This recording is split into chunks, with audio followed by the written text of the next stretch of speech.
intuitivni navdih za teden od 15. do 21. septembra. Možnost spremembe vaše življenjske poti se odpira v smeri tega, da je vsak dan bolj otipljiva, vsak dan bolj nazorna in vsak dan bolj jasna. Zato se vsekakor ne upirajte vsem tem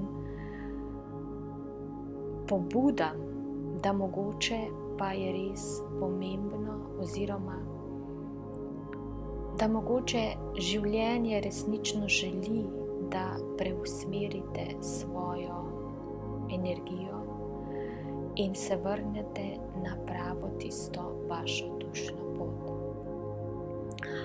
Nič ni narobe, če ste zašli v teku življenja na napačno pot, kajti nobena pot ni napačna.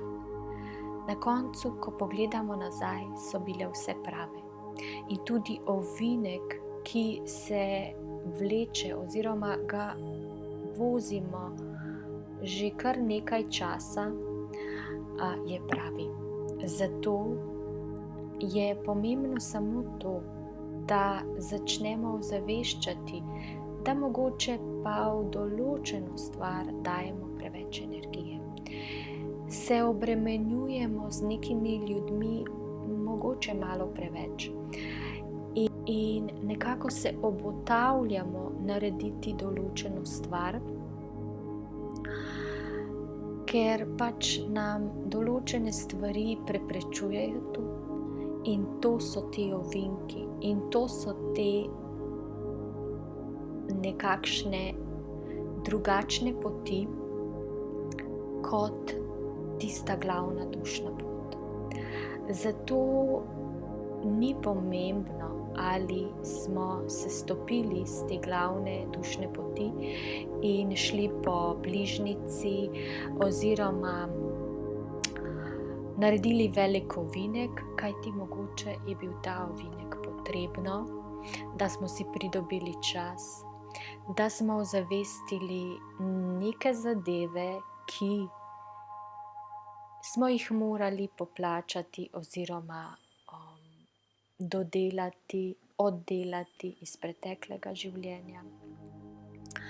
Druga pot pa nam je pokazala, da mogoče smo sledili nekomu drugemu, ki je hodil po tej poti, pa se nam je zdelo, da je tudi to naša pot, vendar smo na koncu oziroma proti koncu te poti dojeli, da to absolutno nismo mi in sedaj se vračamo na našo pravo dušno pot.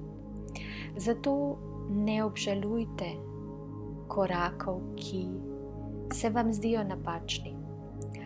Ne obžalujte jih, kajti bili so pravi. Bili so pravi in ponovno so vas pripeljali nazaj na vašo dušno pot. Sedaj pa se ne obotavljajte in stopite naprej po tej široki cesti, ki vodi naravnost in je v bistvu vaša življenjska pot. Vaši angeli in zmaji.